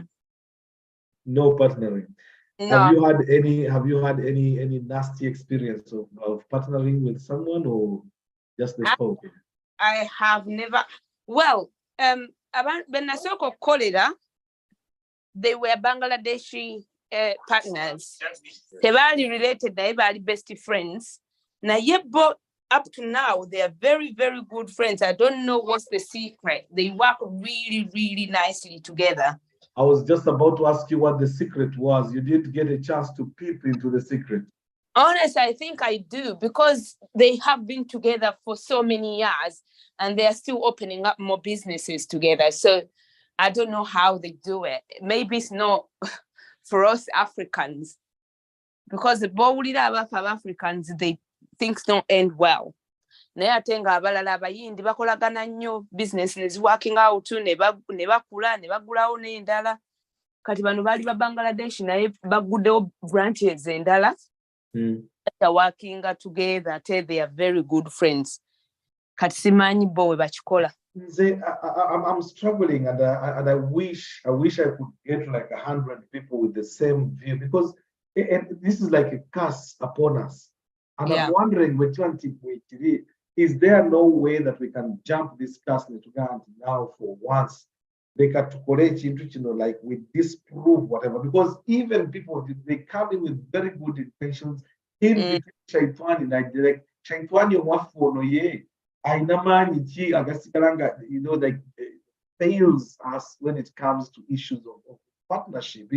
It's very painful, to be honest. Because I'm just kuba singa twalina trust eri bannaffe, singa tuli wala, kuba singa tukwatira wamu ne tukola businesses ne tweyamba, naye fojja n'ogamba omuntu munno Munnayuganda ng'onoonya mulimu, wallahi nagamba nti ewaffe baakamala okurecruitinga naye nga beetaaga abakozi. Naye agamba munnaye twakamala okurecruitinga, tetuyina mirimu. Naye ng'ate abalala bajja kuleeta Abanigeria baleete bannaabwe, Abayindi baleete Bayindi bannaabwe, Abachina baleete Bachina bannaffe, naye ffe oyagala nga gw'oliyo wekka. Kati simanyi oba trust oba kasajja ku mutima ng'omwogezi omu yabadde waggulu bwe yagambye. Mu butuufu simanyi, naye kashaitwani si kawaana naye kalabikako. No, but now the problem is, if you don't know what the problem is, then at least you would struggle. But now we know what the problem is, which makes it, which we would have thought should make it easier for us to deal with. Why is it that we cannot have, like you would not have the entire community? Why don't we start having those small clusters, those small groups of people who will go and sincerely go out and do something, and then the others probably can pick lessons from that. Kituufu, tukyetaaga, tukisaabire nnyo, tukyetaaga. Tetugenda kukulaakulana. Kizibu okukulaakulana ng'oli bw'omu. It has to start, because I think we can talk until the cows come back. Like it has to start somewhere, and want to individually be able to say Bismillah. We want to be the difference that we want to see. Because everyone knows, like when someone says, they say trust is an issue. And we know that. Why is it that even after knowing, we are still unable to address that? Simanyi. Waliwo omwami omulala muyindi bwe nali nkola privilege gye nakola. Yaŋŋamba namugamba yakola atya okutandika okuba yali musajja nga muto. Yaŋŋamba yali 32 years old naye nga owninga business eyiye pharmacy eyiye ate pharmacy yeetaaga sente nnyingi. Omusajja oli n'aŋŋamba nti bo baatandika yatandika ne banne be yasoma naye ku university ne basula nga basula na mu nnyumba emu buli omu alina mu kisenge naye nga bagisasula bonna.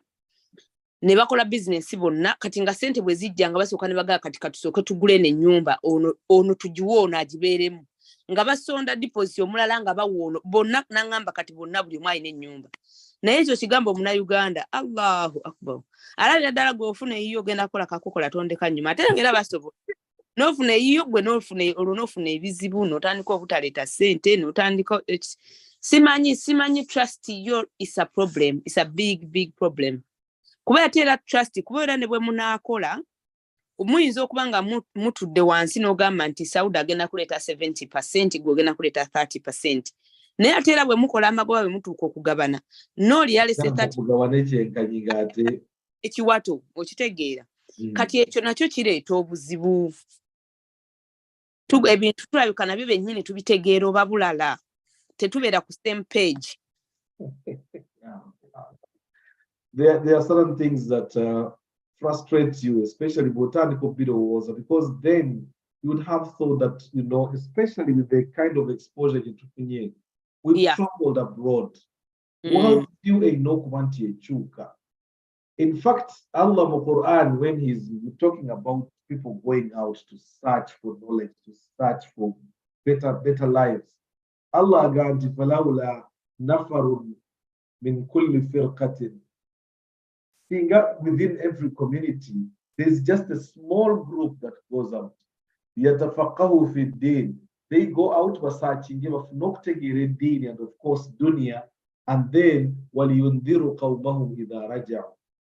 So that they can warn and help their people once they come back. In other words, you don't expect to have everyone on board. It has to be this small cluster of people, but indicate into the industry when others come and pick lessons from that. The problem is you go out, you start this, it becomes successful. Something that is already on the move to come and then again destroy whatever you have built. And it is very easy because all it takes is someone creating cracks within the system and the system crashes. Exactly. I don't know how we can get around this. Naye nga kituufu kuba otandika ekintu kyo n'okiva eri n'obonaabona n'ostrugglinga naye bano abajja nga kituuse bo bakirabira awo w'okituusizza tebamanyi biki by'oyiseemu okukituusa w'okituusizza. Ate tulina emitima emibi egiwulira obubi nga munnaffe afunya akalungi.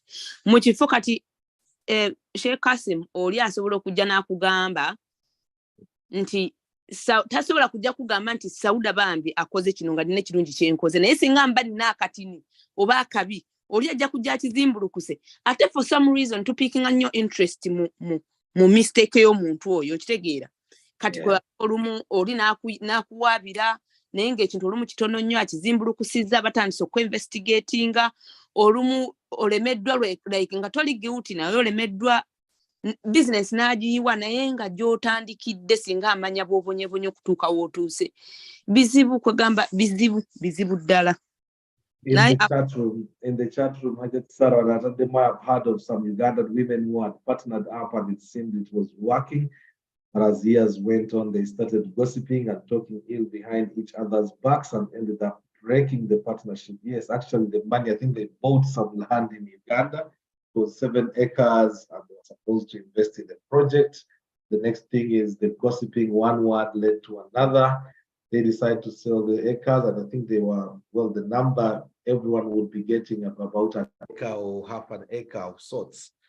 And that actually ended up destroying a kind of relationship that they had built up.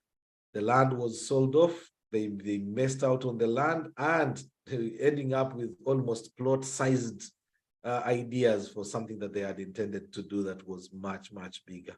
It's very unfortunate. I don't know what we shall do. It is probably a conversation that is not likely to end tonight. It is definitely food for thought. And we thank you very much for your time. Aida and I hear Aida K. Assalamu alaikum. You might be our last speaker tonight unless there is another hand out there. Aida, assalamu alaikum. Amina has come in. Amina, let's come to you and then come to Aida. Amina, assalamu alaikum wa rahmatullah. Walaikum assalam wa rahmatullahi wa barakatuh. Sorry, just I wanted to really thank you so much. I don't know how you pick the topics, but this really came in handy. Only that usually time tetumala. I haven't been able to listen to, there's a time that I went off, but all the deliberations really, like you said, but it is a serious problem. I'll just listen to the recording to get the benefit of the entire program. But I really wanted to and say thank you so much. This one is a deal breaker. So, however, though, have you had any experience of partnerships? I have had it, and from the few speakers that I've had in Baoget, I've realized where the mistakes are. At least I did one with my family members. I almost lost the relationship. I did one with my long-term friends, and the same experiences. One of the sharing the same experiences. I think it is just natural, like seeing Abana Uganda Muka, but I think it is human. Tulina ego, I think it is just human. Yes, I do have that. When you say it is human, they are managing to get, you've heard about the Bangladeshis, you've heard the Pakistanis and Indians and how they do. They land and are moving to Newcastle. The person comes to Newcastle, they provide the person with the entire stock, almost, like on credit. And the next thing is this shop is holding. What they moved to Newcastle not long ago. They've come in, they are almost taking over an entire street. What do is it McCall's? McCall's was sold, it went into administration. These guys, within a very short period of time, Baguza Maduka Satwaga McCall's, they've turned them into halal shops and nene, like locally here, in no time. I mean, it's just unbelievable. They are not brothers, they are friends who have partnered. Yes. They've really understood the essence of business and they have done this. That is very beautiful. That is now the bigger picture that we see.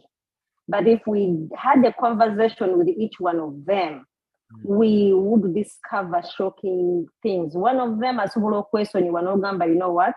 Bino into the halali, for the better of my community, but when they are bleeding, but probably they know how to swallow that, look at the bigger picture and move forward. I told him like Katolia Gamba, okay. There are some cases where we bring people even put in word, immediately this is the routine for 7 years. They want to change it. But they want to, like, you bring them, and before you know it, you start to think, exactly. Yes, then they know,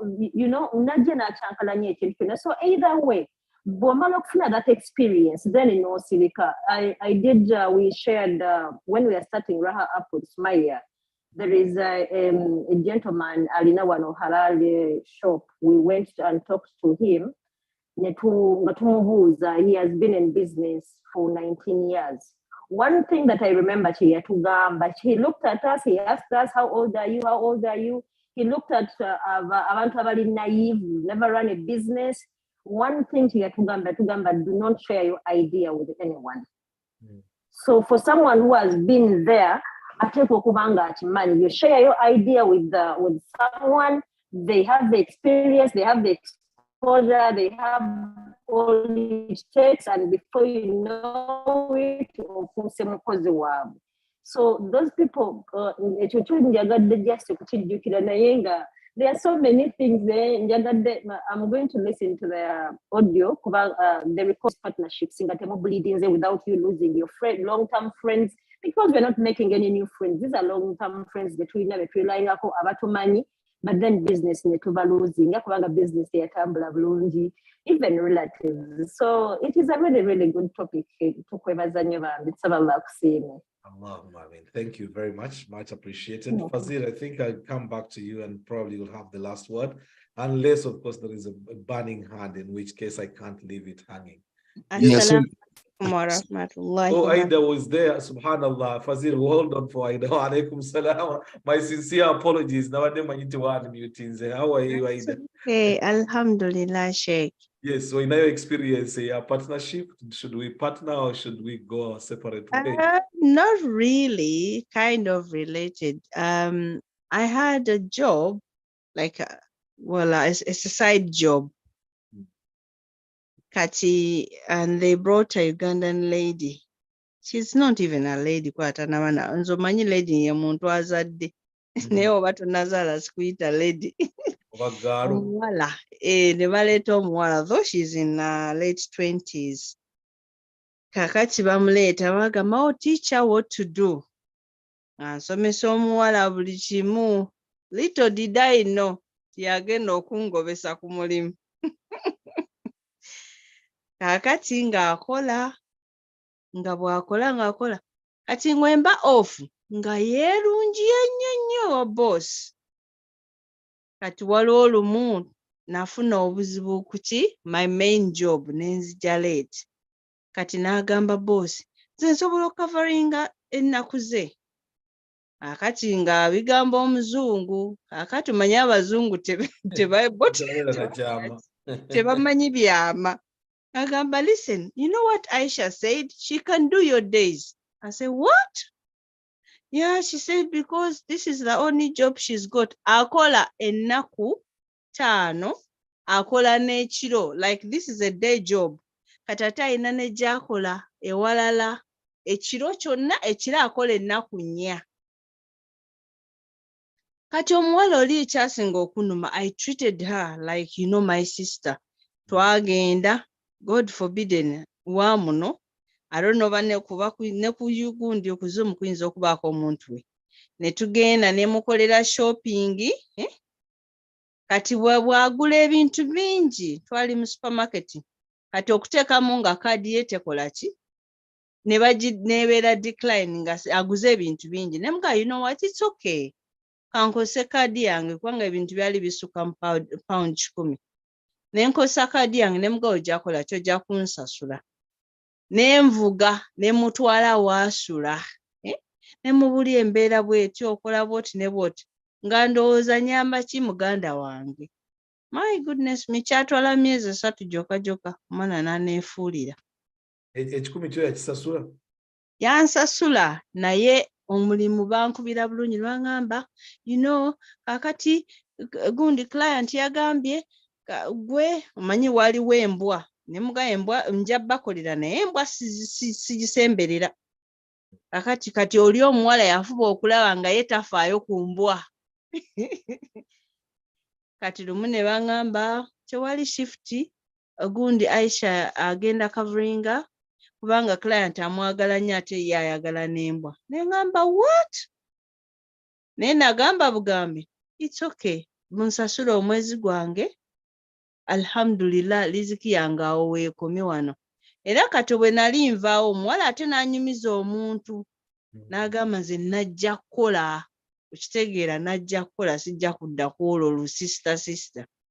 Naye nabwe nakimanya ne mugamba alhamdulillah, genda maaso nja kufuna riziki ewalala. Akyaliyo yo oba tomanyi bifaayo? Akyaliyo akola. Ye agamba yajja kukola. Okitegeera. Taleka kantu mu luguudo. Naye kyenvudde ngamba nti Abannayuganda si balungi, oyinza okwesembereza omuntu kumbe oleese butwa bugenda kutta. Kitegeera. nze I cannot partnership with Uganda sisobola kukolagana naye wakiri nkolagana n'omuzungu oba nenkolagana ne kabira endala naye si Ugandan. They are not good people from the experience gye ninako. There are so many waliwo ne gundi endala naye yojuka tugireke. Obudde bugenze. Assalamu alaikum wa rahmatullahi wa barakatuh. Barakallahu fikum. Thank you very much. Fazil, you have the last word. I've just seen you coming in pretty late into the conversation, and we are just about to leave. But thank you very much for bleeding in. Assalamu alaikum. Fazil, go ahead. No, just something small to that. Njagala mentioning, yeah. Kubanga wano we talk about business, but the problem is Chinaraba, but in our country, over Uganda, over Kenya, over most of the people come with the mentality of working for someone. We don't come with a business mentality. That's why we don't find so many businesses opened up by Ugandans over here. But if we're too young, that's where we are stuck for the rest of our lives, most of us. And we take that particular channel into, I'm going to add on my books, I'm going to get them. It's not bad. You know, everyone has their comfort in such a mechanism. But if we can change the mindset of the people and tell them that, look, any job that you're doing, even if you're a childminder, even if you're working in care, even if you're cleaning, even if you're doing anything, even if you're doing accounting, why don't you open up your own accounting firm? Why don't you open up your own child care, like the lady child care company? Why don't you open up your own cleaning company? Why don't you open up your consultancy and all this kind of stuff? But they go, no, I'm already self-employed. Then from there, the sky is the limit. I think these other communities, I've been amongst Somalis. Somalis are very interesting. When they come, Somali, they deliberately refuse to learn the language over here, most of them. And it's something that I really find fascinating. Especially the ones that are just coming in, they don't learn English. They speak Somali and Arabic, most of them. And what they do, they just pull capital. Kassim, that's money is there. The pound, start a business. So they start a business. And then whether you lose the money or if it makes profit, you pay back. If it doesn't, you all lose. And that's how they have managed to build businesses in Minnesota, what do you call this place? In the US, by the arcades in Nava where they own those streets. But these are people who can even hardly speak English. But the other thing that I've also thought about, besides going to working for other people, and one thing that I think is killing the African immigrant community, something maybe you could hold a space here about, is welfare. Honestly, welfare to some extent it's like crippling us. People who are just coming. What do you mean when you say welfare? No, there's this argument that has always been ever since the welfare state, like Choimuita Akamwan, yeah. Hey. People are afraid to lose it, right? Yes. And when people are afraid to lose it, they limit themselves on how much risk they can take. They babelamu comfort zone, so they are not willing to take on, risk. They're not willing to start up a business. They want to work under the table. They want to work off the grid and so many different things, They don't want to pay taxes and all this kind of stuff. So it means that you want to create contracting because you're on welfare, you can't take it on. It's as simple as that.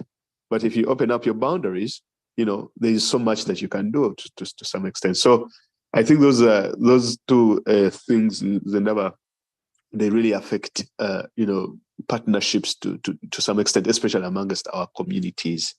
Thank you very much. Assalamu alaikum. Wa alaikum salam wa rahmatullahi wa barakatuh. Well, somehow you find ourselves dragging into when it gets to 10 o'clock, it gets suddenly interesting. You see people appearing when they have been disappearing, and then it gets very interesting. But of course, now it's the last point I think was very critical, but that's mainly for the people in the diaspora and mainly around the welfare states, mainly in Europe, the United States, that freedom that much, but although it is definitely there, people not wanting to pay rent or to go formal. But I think one way now to start thinking is start thinking outside the box. Nusra came in with the childcare business, Jaji handling Zemu, but the struggle now to even find a person to partner with, considering all these things. But I would like, at least as a closing remark tonight, inshallah, we are faithful people, we are Muslims. We can keep complaining about Ugandans and about, how they live and how they behave. But until you take the first step to be the example, it will never happen. We can continue complaining for as long as we want. Let us take that step. If trust is the issue, start with you being trustworthy. Build the trust in yourself before you demand it from somebody else. The cumulative effect of trust, I think, will touch everybody. The ripple effect that will come from that will definitely touch everyone wherever you are. Because if everyone is trustworthy, I'm trustworthy to myself, and from myself, somebody else is also trustworthy. That trust now definitely has to bounce back and affect us in positive ways. Let us find people that are like-minded. Start with a small team. You don't have to have big teams. Build it up. I conclude by just reminding you, we've managed to buy into the London Village 42 acres that we bought on Pidgey, Masaka Road, 25 miles from Kampala. It cost us more than 1 billion Uganda shillings to buy the place. It was very difficult because, again, some people had lost money in land deals and so on, and people were not trusting. The thought was for us, we are going to look for 15 people. We just established a small village, whereas people who have lived in the, in the diaspora for long, at least when Allah gives us the opportunity to go back and retire back home, which is the dream of many, we should be able to live in our own small village, but one that is planned to the standards of where we have lived.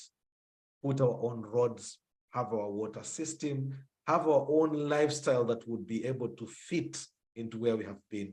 You go to Kampala, you'll buy in Kawempe, you buy in Nigeria, you buy whatever is there. You find a beautiful house and then a very bad road to access it, unable to even access it. We had to close our eyes, and alhamdulillah, we went in there wholeheartedly. We were aiming for 15 people. This village now is home to 137 people. That's not families, because if you imagine that every family will have about 3 people on average, we are talking about 300 people in this village, 42 acres of prime land that we have managed to secure, roads in there, plots being cut through, mosques and shopping malls, inshallah, in there. It took 2 years, a lot of suspicion, a lot of doubt, a lot of, shaky once the numbers started growing. But once we got it there, then you can see that now people are now believing that it is doable. So it is definitely possible for us to be able to do stuff, get together and do something. We have duplicated the same thing down in Kiriandongo. A group of 30 people went and managed to secure a place where another project is coming up that will be life-changing for the place, but also for ourselves, bi'idhnillahi azza wa jalla. It has to start from somewhere. When you work alone, for some businesses, yes, you are better off. But a lot of times you'll find it becomes a lot easier if you work as a team. With that, I can only say thank you very much for being part of tonight's conversation. Very interesting as usual. It's not about the numbers. The fewer people who are very productive in terms of, getting the conversation going, the better. 20 of you have been the best people tonight, and I'm sure we've managed at least to break some ground. Hopefully, inshallah, we can build on this and see what we can make of a better future.